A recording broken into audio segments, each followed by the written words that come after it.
Good morning to all of you. आप सभी लोगों का निराला कोचिंग सेंटर में स्वागत है। इस कोचिंग सेंटर में बहुत सारी एएनएम बहनें पढ़ती हैं। नियर अबाउट अगर देखा जाए तो हमारे जो व्हाट्सएप ग्रुप है उसमें 1200 से आसपास एएनएम जुड़ी हैं और इस ग्रुप में हमेशा नए नए क्वेश्चंस भी डिस्कस किए जाते हैं और हर संडे को एग्ज़ाम भी होता है। और एग्ज़ाम में इस समय जो एएनएम सिस्टर हैं वो 39, 38 आउट ऑफ 40 में मार्क्स भी पा रही हैं। ये प्रूफ कर रहा है कि उनमें बहुत सारा डेवलपमेंट हो रहा है और उनकी क्वालिटी में भी इन्हांसमेंट हो रहा है। इससे वो आगे चल के कंप्लीट रूप से सफल हो जाएंगी। और जो कोचिंग की फ़ीस है बहुत ही कम है, अगर देखा जाए तो केवल 2 रुपये पर डे है, मतलब 50 रुपये महीने से भी कम पड़ेगा आपको। तो हम लोग शुरू करते हैं क्लास को, आगे बढ़ते हैं। आज हम लोग बात करेंगे विटामिन्स के बारे में, बात करेंगे कि विटामिन्स क्या होता है। तो जो विटामिन्स होते हैं, विटामिन्स का परिचय के बारे में बात करेंगे। तो जो विटामिन्स होते हैं ये ऑर्गेनिक कंपाउंड्स होते हैं जो शरीर के समुचित विकास में, मेटाबॉलिज्म में और रोगों से लड़ने की क्षमता के लिए बहुत ज़्यादा इम्पॉर्टेंट होते हैं। यह शरीर में अल्प मात्रा में आवश्यक होते हैं, मतलब शरीर में हमें बहुत कम मात्रा में चाहिए भी और हमारी बॉडी इसको बहुत कम मात्रा में बनाती भी है।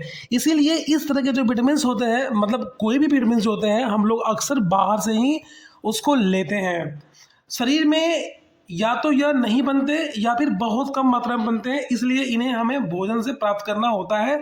इट मीन्स हमें बाहर से लेना पड़ता है, खाने के रूप में, भोजन के रूप में हम लोग बाहर से लेते हैं। तो फिर हम लोग आगे बढ़ते हैं। इसमें ये विटामिन्स है जो हम लोग अपने डाइट में डाल करके विटामिन्स को ले सकते हैं। आगे बढ़ते हैं हम लोग। इसमें विटामिन्स को 2 भागों में बांटा गया है। विटामिन्स जो हमारे होते हैं उनको 2 भागों में हम लोगों को डिवाइड कर दिया है। मैं यहाँ पे दिखाऊंगा आपको। जो पहला भाग है उसे बोलते हैं फैट में सॉल्युबल विटामिन्स, मतलब कि वसा में घुलनशील। तो ये जो विटामिन्स होते हैं वो विटामिन्स होते हैं जो फैट में आराम से घुस जाते हैं। इट मीन्स कि ये फैट में घुल जाते हैं आराम से। इट मीन्स कि अगर ये ज़्यादा मात्रा में लेंगे तो आपके बॉडी में एब्जॉर्ब हो जाएंगे और वो टॉक्सिक भी काज करेंगे। इसीलिए इनकी मात्रा हमें बहुत ज़्यादा रूप से नहीं लेना चाहिए, आराम से लेते रहें। दूसरी बात करेंगे हम लोग वाटर में घुलनशील। इट मीन्स कि जो जल में घुल जाते हैं वो वाले विटामिन्स। ये जो विटामिन्स है वो जल में घुल जाते हैं और तो और ये यूरिन के थ्रू बाहर भी निकल सकते हैं। तो इनकी ज़्यादा मात्रा हो जाती है तो ज़्यादा फर्क तो नहीं पड़ता, लेकिन ये भी विटामिन्स हम लोग बाहर से सप्लीमेंट के रूप में बहुत ज़्यादा मात्रा में नहीं ले सकते हैं। आगे देखते हैं हम लोग। ये फैट का एग्जांपल दिखाया गया है इस साइड आपको। इसका जो एग्जांपल है उसमें ADEK, ए का मतलब होता है रेटिनॉल, डी का मतलब कैल्सीफेरॉल, ई का मतलब टोकोफेरॉल और ई का मतलब पॉलीफिनोलिक्विनोन बोलते हैं इसको। और ऐसे ही हम लोग बात कर रहे हैं जल में घुलनशील विटामिन्स की। तो इसमें हमारे आते हैं BC कॉम्प्लेक्स बोलते हैं इसको, मतलब B कॉम्प्लेक्स और C की बात करते हैं। B कॉम्प्लेक्स में क्या आते हैं? B1, B2, B3, B5, B6, B7, B9, B12, ये सारे विटामिन हमारे बी में आते हैं। और ये जो सी होते हैं वो स्कार्बिक एसिड होते हैं, ये भी हमारे वाटर में घुलनशील होते हैं। तो हम लोग आगे चलते हैं, नेक्स्ट स्लाइड की ओर चलते हैं। नेक्स्ट स्लाइड में हम लोग विटामिन ए पे फोकस कर रहे हैं। विटामिन ए जो होता है वो हमारे वो फैट सॉल्युबल विटामिन होते हैं। ये विटामिन शरीर में वसा, ऊतकों और यकृत में संग्रहित होते हैं।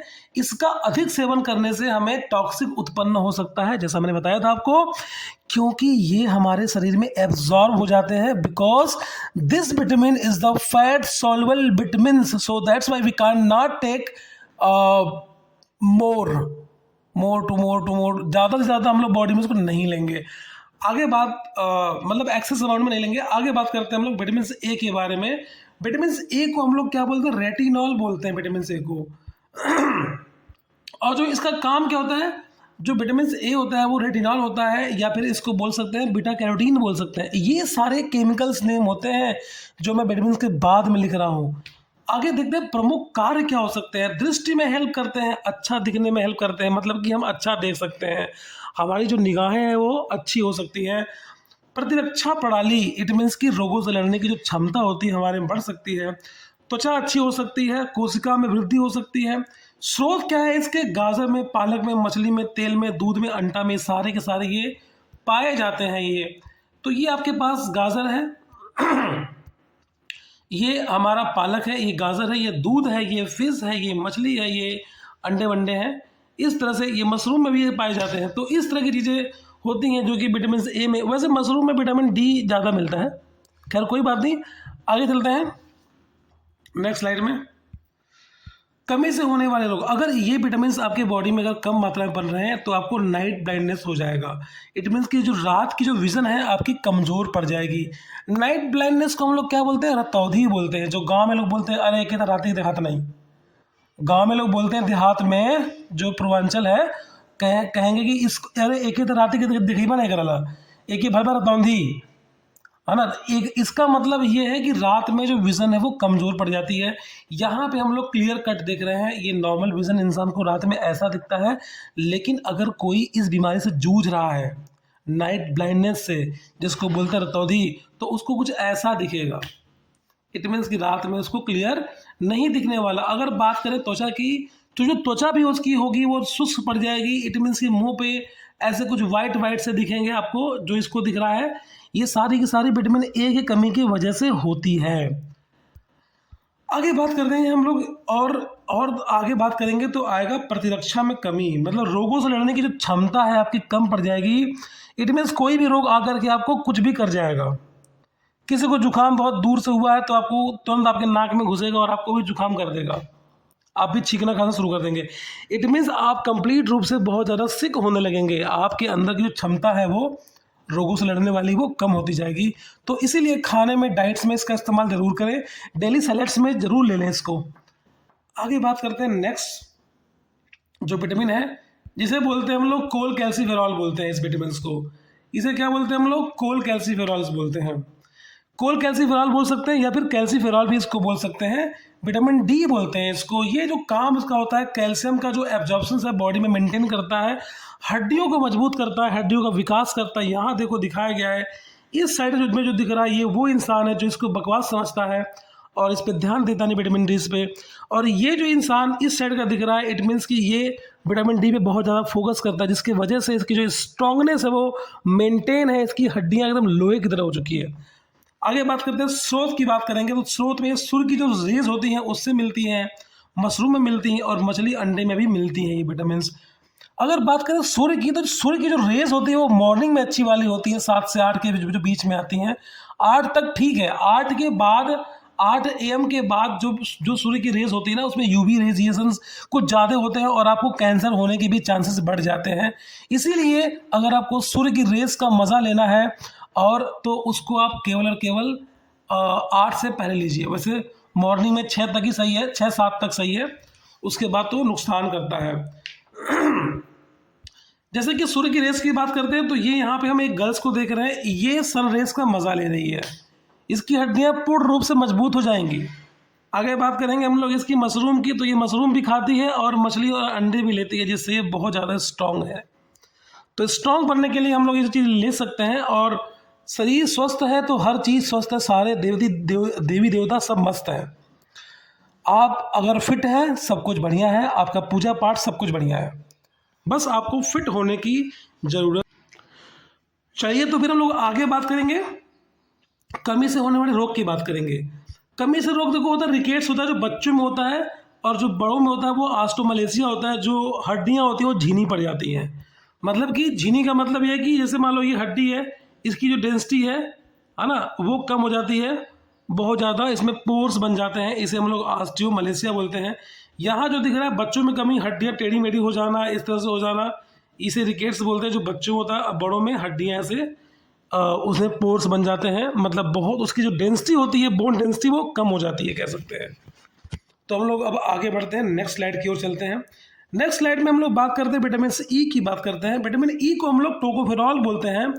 जो स्रोत की बात करेंगे तो विटामिन ई होता है वो सूरजमुखी में, बादाम में, और बासमती तेल जो होते हैं, मतलब कि जो मस्टर्ड ऑयल, वहाँ मिलते हैं। ये काम क्या होता है इनका, ये एज ए एंटीऑक्सीडेंट काम करते हैं और त्वचा और कोशिकाओं की सुरक्षा भी करते हैं। यहाँ हम बात करते हैं इनके काम की, तो ये एंटीऑक्सीडेंट भी है, त्वचा की केयर भी करते हैं, और जो कोशिका होती हैं उनकी सुरक्षा भी करते हैं। स्रोत की बात करें तो ये बादाम में पाए जाते हैं, सूरजमुखी में पाए जाएंगे। ये सूरजमुखी के बीज, इनकी बीज होती हैं उसमें मिलते हैं, और जो तेल होती हैं वनस्पति वाली, सरसों के तेल, उसमें भी ये पाए जाते हैं।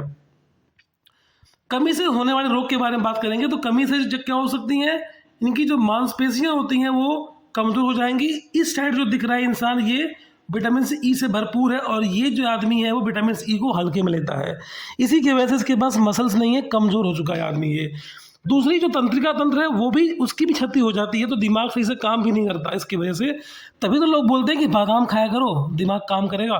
तो जो बादाम खाता है उसकी जो तंत्रिका तंत्र है वो स्ट्रांग रहती है, ब्रेन पावर को भी अच्छा कर देती है बादाम ये। आगे हम बढ़ते हैं, इसमें विटामिन के की बारे में बात करेंगे। इसमें विटामिन ई में एक और चीज़ें छूट गई हैं, जो बोलते हैं कि विटामिन ई जो होता है वो स्पर्म काउंट को सही करता है, फीमेल में एग को सही करता है।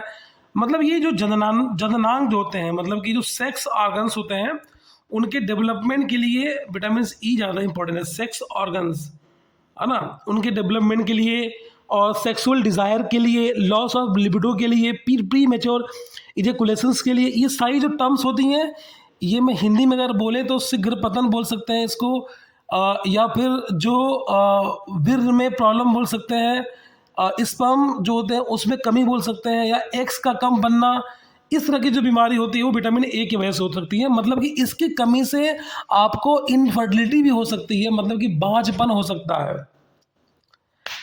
बात करेंगे हम लोग विटामिन के की बात करेंगे। जो विटामिन के है उसे हम लोग फिलोक्विनोन बोलते हैं, फाइलोक्विनोन बोलते हैं, या फिर मेनाक्विनोन भी उसको बोल सकते हैं। प्रमुख कार्य इसके क्या हो सकते हैं? कार्य की बात करेंगे तो ये रक्त का थक्का बनाने में बहुत बड़ी भूमिका निभाते हैं। आगे यहाँ पे देख रहे हैं ये कैसे कैसे ये जो रक्त में थक्का बना रहे हैं, यहाँ पे मेंशंस मैंने कर दिया है। ये क्लॉटिंग फैक्टर के लिए बहुत ज़्यादा इंपॉर्टेंस है।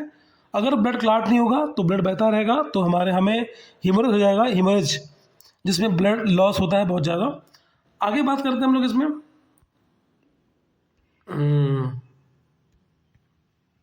स्रोत की बात करेंगे। तो जो स्रोत में पालक में मिलता है, ब्रोकली में मिलता है, और ये सोयाबीन में भी मिलता है। मतलब ये जो तीनों है, पालक, ब्रोकली, सोयाबीन, ये बहुत ही अच्छा स्रोत है विटामिन ई की, विटामिन के की, सॉरी, विटामिन ई हमारा यहीं तक था, है ना। अब जो हम लोग पढ़ रहे हैं विटामिन के पढ़ रहे हैं तो जो विटामिन के है उसके लिए पालक, ब्रोकली और सोयाबीन बहुत अच्छा स्रोत है। जो कमी की वजह से जो रोग होती हैं उनका नाम क्या हो सकता है? अगर कमी है तो कमी के रोग की वजह से अत्यधिक रक्तस्राव, इट मीन्स कि अगर विटामिन के की कमी है तो आपकी जो ब्लीडिंग है वो होती रहेगी, तो जो रक्तस्राव है वो कंट्रोल में नहीं आएगा। तो विटामिन के जो है वो क्लॉटिंग फैक्टर्स के लिए भी बहुत ज़्यादा इंपॉर्टेंट है। अगर के नहीं होगा तो ब्लड हमारी ऐसे ही बहती रह जाएंगी, ठीक है। अब मैंने जो विटामिन ई है उसके बारे में भूल गया था, इफेक्ट नहीं लगाया था मैंने। यहाँ पर लिखा हुआ है स्पर्म काउंट, विटामिन ई की बात कर रहा हूँ, टोकोफेरॉल की। स्पर्म काउंट, स्पर्म की गति में कम हो जाना, इरेक्टाइल डिस्फंक्शंस हो जाना, मतलब कि लिंग का इरेक्शंस होना, मतलब एक तरह से बोल सकते हैं कि इंटरकोर्स के लिए वो प्रॉपर इरेक्शन उसका हो जाना।